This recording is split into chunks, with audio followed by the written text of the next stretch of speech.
Sorry about the technical difficulties with question number 10. That's where I'm going to pick up. Okay, this question you are supposed to tell what property this is illustrating. Okay, so on this first one, you have 6 times 7 equals 7 times 6. Notice that they just flip-flopped or switched the order.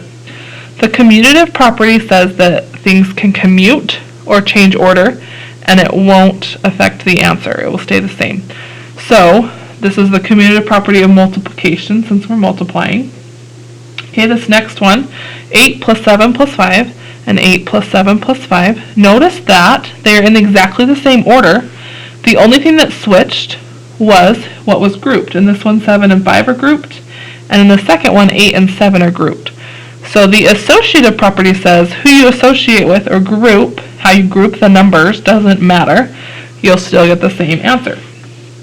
Okay, the third one is the identity property because we started with 17 and we ended with 17. The identity property of multiplication says that you can multiply a number by 1 and it will stay the same. The number won't change. Okay.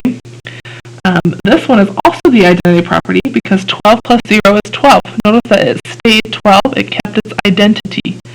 So anytime you add a number to 0, it will stay the same. Lots of times, I see students get the 0 property and the identity property confused because the identity property of addition is adding a 0. But the 0 property says anytime you multiply a number by 0, you get 0. Okay, so that's the 0 property. Your answer will always be 0. In the identity property, the number will always stay the same. Okay, so if you missed that problem, please try this problem. Alright, and going on to question number 11. You have 4.5 divided by 2 and 2/3. So we're dividing fractions here. Remember the steps for dividing fractions are keep it, change it, and flip it. Keep it, change it, flip it. So I'm going to keep this one, I'm going to change it to multiplication, and then I'm going to flip it on its side. Before I can do that though, I have to convert these to improper fractions. Okay, so I'm going to go around the world. 2 times 4 is 8. 8 plus 1 is 9, and then my denominator will stay the same. So it will be 9/2. I'm going to multiply, because I'm changing it to multiplication. 2 times 3 is 6. 6 plus 2 is 8, and keep that. So I've got 8/3.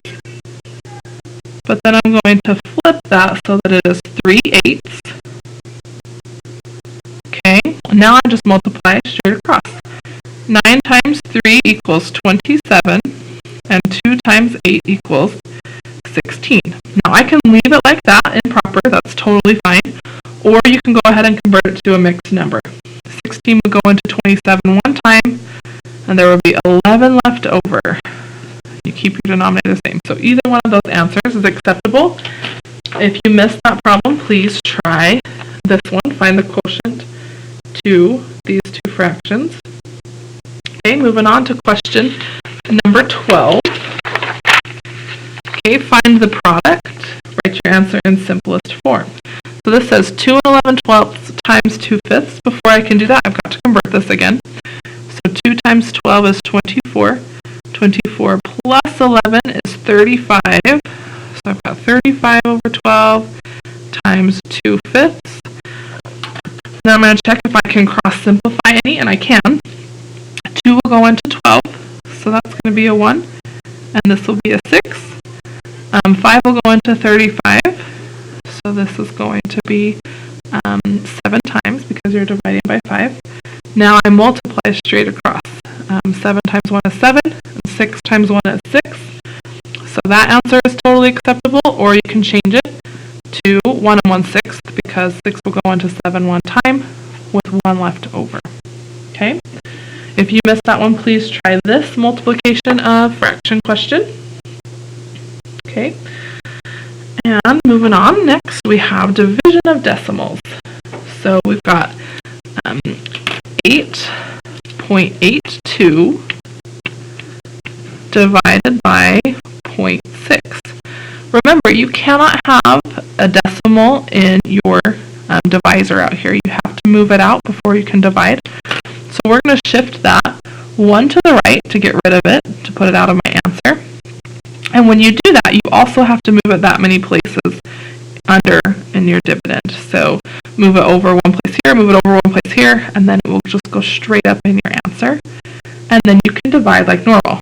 Remember, the steps of division are first divide, then multiply, then bring down, and then, divide, multiply, subtract, and bring down. Don't miss a step. And you're just going to repeat that until you're done. Okay, so divide. 6 into 8 goes 1 time. Now we're going to multiply. 1 times 6 is 6. Now we're going to subtract. 8 minus 6 is 2.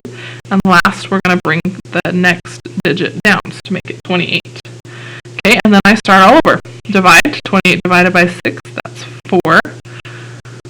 4 times 6 is 24, so my multiplying is done. Now I'm going to subtract those two, and I get 4. And my last step is to bring down this last digit right here, which is 42.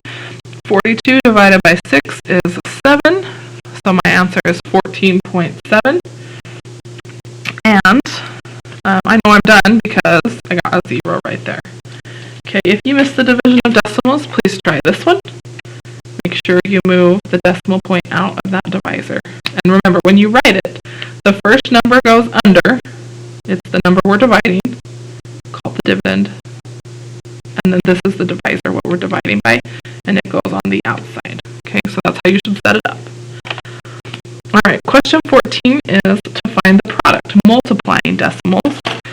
Now this question is going to work out that we line up the decimals, but remember, when you multiply, you don't need to line up the decimals. You just line up the numbers and worry about the decimal point at the end. Okay, so we're just going to multiply like regular and ignore it for now. 5 times 5 is 25. 5 times 2 is 10, plus 2 is 12. 6 times 5 is 30, plus 1 is 31. Now I'm going to hold my place and shift to the second digit. 2 times 5 is 10. 2 times 2 is 4, plus 1 is 5. And 2 times 6 is 12. Okay, now I'm going to add those together. 5 plus 0 is 5. 2 plus 0 is 2. 1 plus 5 is 6. 3 plus 2 is 5, and that one stays. Now I worry about the decimal point. Okay, and how I decide where the decimal point goes depends on how many numbers are to the right of my decimal point in the problem. So notice that there are 1, 2, 3, 4 numbers to the right of my decimal point here. There's 1 here, 1 here, 1 here, 1 here. There's 4. So my answer, I also need 4 to be behind my decimal. So 1, 2, 3, 4. It needs to go right there, and that's my answer. That 1.5625. Okay, so if you missed that, multiplying decimals, try this one. Okay, freeze it and try it. And next we have question 15, which is a GEMDAS question. It says evaluate the expression, which means to solve.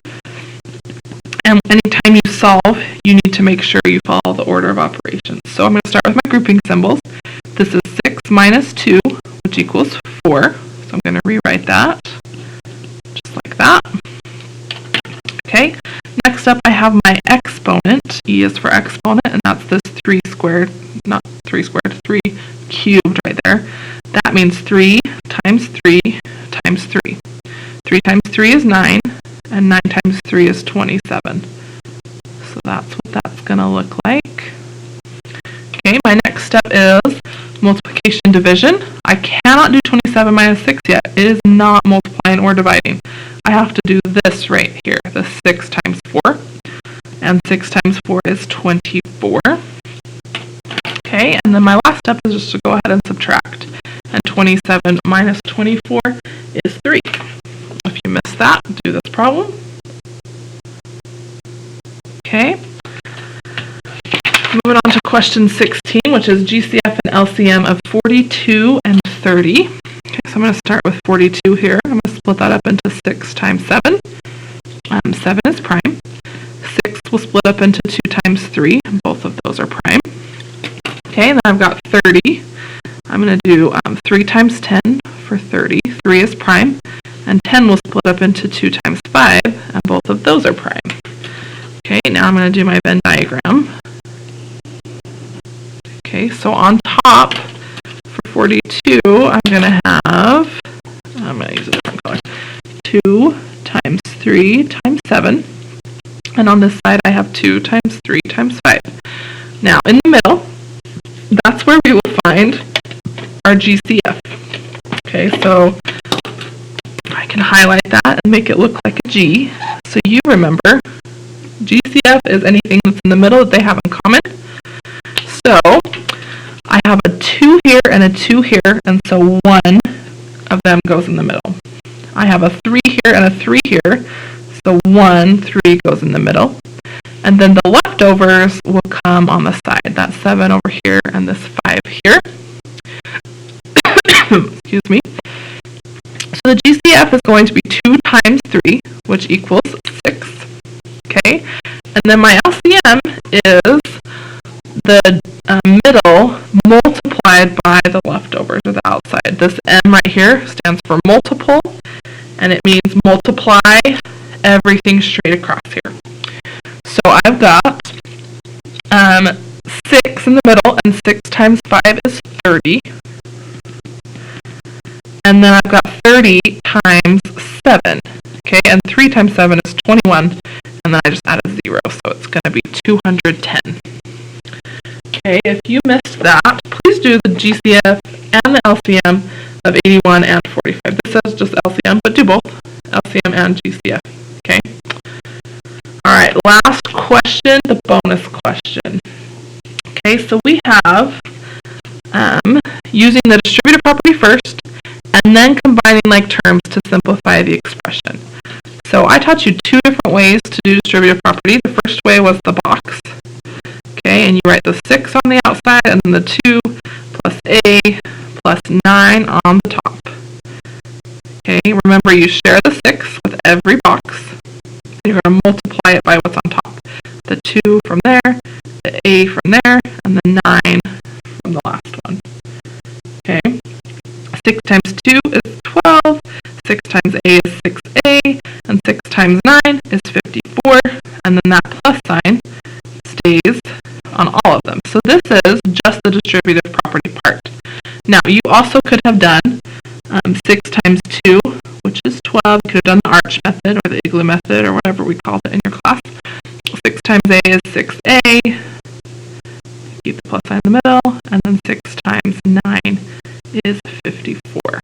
Okay, but we're not done. Now you need to do the second part, which is combining like terms. That is the T-chart that we made. So you're going to have a T-chart for the A, a column for A, and a column for your numbers. So we only have one A term, that's the 6A right there. But then I have 2 number terms. I have 12 and I have 54. They're both positive, so I'm going to add them together. And 12 plus 54 is 2 plus 4 is 6, 1 plus 5 is 6. It's positive, and then that 6A by itself just stays. So you should have got 6A plus 66 when you combine like terms. Okay? So I would like you to try this one.